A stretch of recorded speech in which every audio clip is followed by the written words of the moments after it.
Well, this is Baruch Fleischman here. We're at the Tikkun Elevator Kollel, and it's time for us to get involved here with our Parsha from the Zohar for the day. Today is the second day of the week.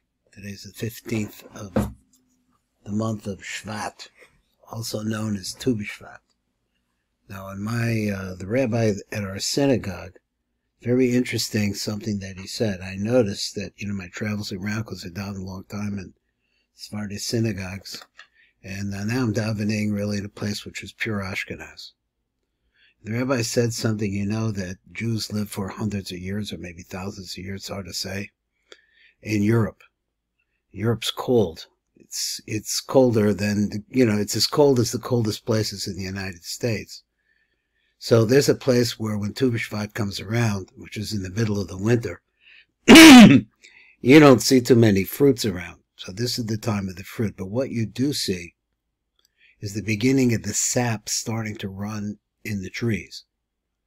Now, if you live in New England, where they have a lot of maple syrup there, this is the time when the sap starts to be able to run. That is, that the maple syrup starts to run through the trees. I lived on a farm there. We had a really big, I think it was a maple tree. Yeah, it's a maple tree. Big maple tree in the front yard. It's huge. And we learned how to tap into it. And starting at around this time of year, the sap starts running, even though that you're in the dead of winter, and especially in New England. I was in Massachusetts. You could have snow on the ground from November to, into May. And that's what it's like, but the sap is running. And this is the beginning of the start of something, the revelation of the sun starting to get stronger and stronger. Now over here we're in Parshas Yisro. It's a very strange introduction to Parshas Yisro, because what happens, of course, we know all the great things. You have the Ten Commandments. You'd have Yisro coming after having seen all the things that Jews had done. And now the Zohar comes over here, and let's just read the Zohar itself from the very top. I think that I only did the top part last time, and I'm not 100% sure. But let's see. This one says like the Vishya Mithra V'Yishma Yisrael Kohen Midyan Chosin Moshe. Yisrael heard about all the fantastic things as Kol Asa, everything that was done. Rabbi Chizkiah began like a pasuk v'Omar. So this is what he says. Now imagine here we have Yisrael coming to the camp of the Jews, being met by Aaron and Moshe and Aaron, and all the elders and so on and so forth, all of this badge. And this is what the Zohar says. Pasuk v'Omar says, V'yisa Aaron as Yado. Aaron lifted up his hand. Kasiv Yado. So it says Yado, but it should really means, Yado means his hand, but it's pronounced, as the Matuk says, Yadov, which is plural, but it's written singular.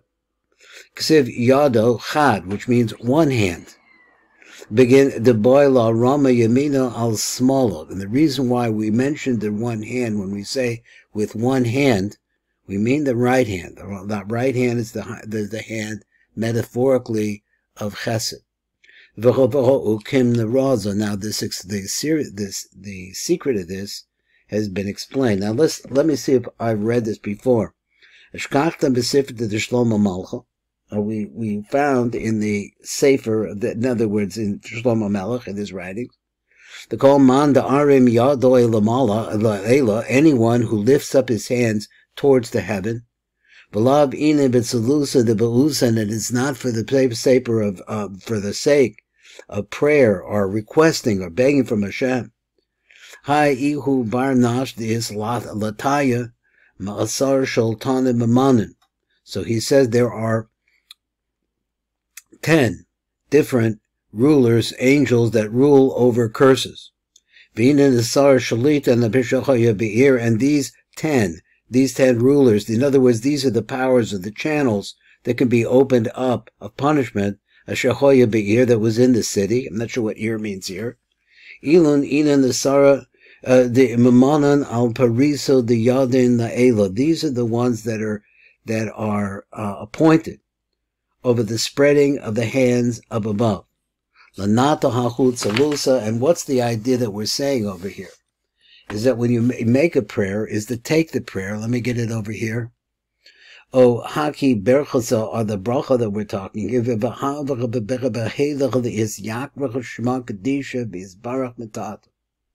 and they give therefore to it a certain power. What's the power? The strength, the Yisyakra, to bring glory to the Shema Kadisha, to the holy name of Hashem. May its name be best, may be Yisbarach Metato, so that the bracha should actually flow down below to us. So now, since as a result of the spreading of these hands, now the bracha is flowing.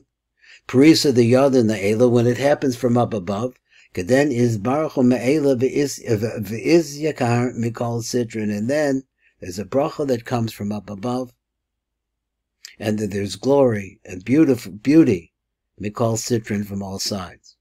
Now let's see exactly what we're talking about. Let me see if I can get something under this side. It would make it a little easier for me to look at it. Let's come over and look at the Matok Midrash. See what the Matok has to say. So he said, "V'himshek Rebbe Elazar v'Omar." Rebbe Elazar began, and he began and he said like this: "B'tzantzei b'Sefer Shel Shlomo HaMelech." He says, "Shekol mi shemeirim yadav lamala." Anyone who lifts up his hands towards the heavens. I think I don't. There we go. Let me read it again. He said, "V'himshek Rebbe Elazar v'Omar b'tzantzei b'Sefer Shel Shlomo HaMelech."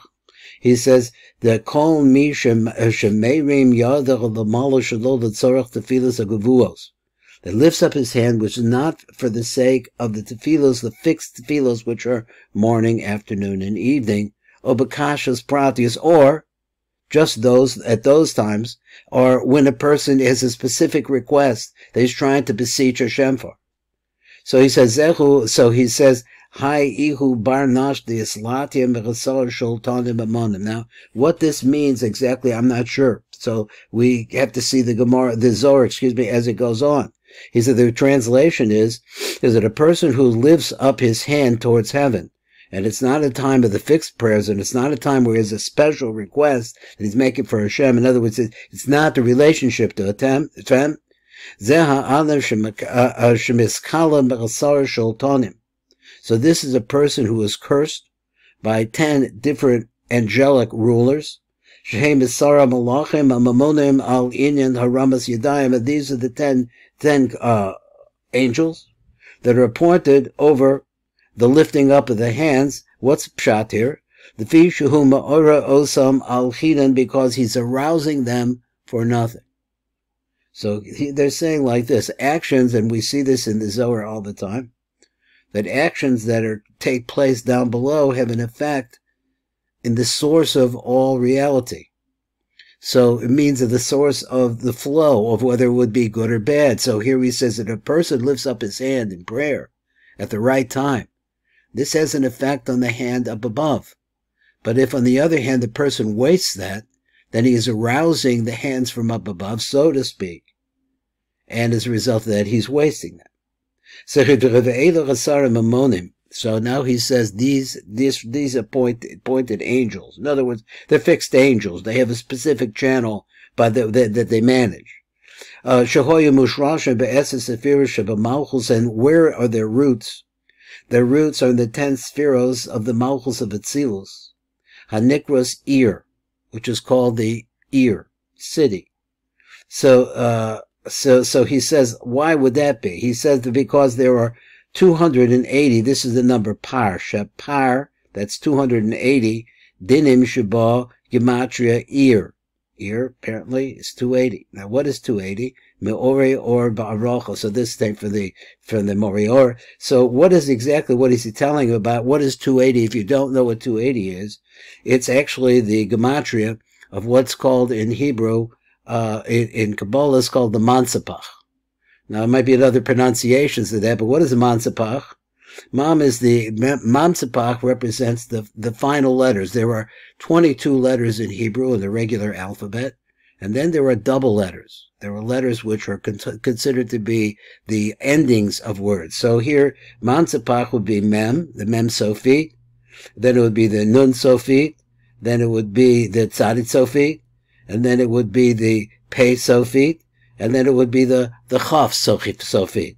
So that's Mansepach. Take the gematria of Mansepach, of those, and you'll find out it comes up to be 280. That's very important for us to understand, and normally they are called the sweetened dinim. But to raise up those dinim, and because dinim are necessary in order for creation itself. Let's go on. I got a little long here. Elohim Esara Malachim Sheba'olam Habriya. These are the 10 Malachim in the Olam Habriya. Amamunim Al Parishas Yadayim that are appointed over the spreading of the hands. Lamala Be'esa Tefillah, that happens up above, because when the hands are spread, like from Aaron HaKohen, then we see that it's a concept of a brachas coming from it. So these hands are there to be able to receive the bracha, the tefillah. V'heim noisnim koach ba'adam and mispala, they give strength to a man who's praying, but b'choramas yadayim l'kaved as Shem Hashem Adni. So this is a way to bring about an honor to the name Adni. Shehu malchus al yedech, shehu malchus al yedech tefilasa. So he's able to arouse this name Adni, which refers to the malchus of Bria, or it refers to Bria, or the good is in Bria. Because when a person prays and he lifts up his hands, it's bows, that is with his 10 raised fingers, the kufos, standing upwards, the mala, hare hu ma'orer eser spheres, the malchus, the hashpia, but what he's doing is he's arousing the 10 spheres of malchus, the hashpia koach v'shefa, to pour down strength and bounty, O love, to him, shetihiyah tefilah shalema, that his tefillah should be complete. So the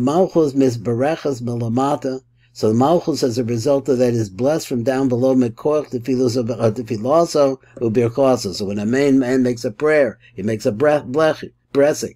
This builds malchus.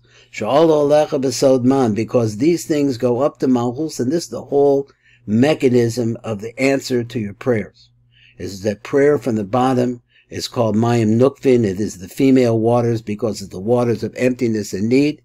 Mikoshetes, it winds up being kind of adorned. The Shefa Esses spheros, for the Shefa, the 10 spheros. It brings brings blessing down from the top to the bottom, as it starts at the very bottom of the most neediest place. So the malchus is blessed from down below, as a result of the precious yadayim lamala be'esa tefillah. Az misberechas malchus gam lamala, then it also causes a yichud to take place and up above, that she actually is giving a bracha from zer anpin besod man, which is the concept of mayim duchrin, which is the concept of the answer. So he said, "V'hi miskavedes," she becomes honored, glorified, mikolas adadim elamala lamata, from all the sides, from the bottom to the top. This is Baruch Fleischman, and this is the Zohar on Parshas Yisro. This is the second day of the week, the day of Gevurah.